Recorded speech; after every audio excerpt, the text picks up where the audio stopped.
ബൈസൺമാലിക്ക് സമീപം gap road ബൈസൺമാലി റൂട്ടിലുണ്ടായ വാഹനാപകടത്തിൽ ഒരാൾ മരിച്ചു. സ്കൂട്ടർ നിയന്ത്രണം നഷ്ടപ്പെട്ട് മറിഞ്ഞാണ് അപകടം സംഭവിച്ചത്. മലപ്പുറം ചങ്ങരംകുളം സ്വദേശി റാഷിദാണ് മരണപ്പെട്ടത്. മറ്റൊരാൾക്ക് അപകടത്തിൽ പരിക്ക് സംഭവിച്ചു.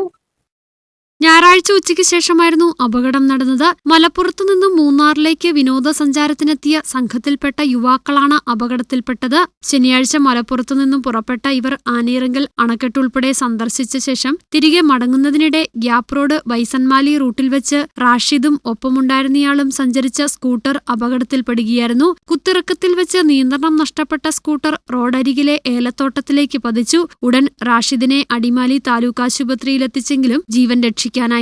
റാഷിദിനൊപ്പം സഞ്ചരിച്ചിരുന്ന സുവിത്തിനും പരിക്ക് സംഭവിച്ചു. 3 ഇരുചക്ര വാഹനങ്ങളിലായിട്ടായിരുന്നു 6 സംഘം മലപ്പുറത്തുനിന്നും മൂന്നാറിലെത്തിയത്. ഇവർ മുമ്പ് ഒരുമിച്ച് പഠിച്ചിരുന്നവരാണ്. റാഷിദിന്റെ മൃതദേഹം തുടർ നടപടികൾക്കായി മോർച്ചറിയിലേക്ക് മാറ്റി.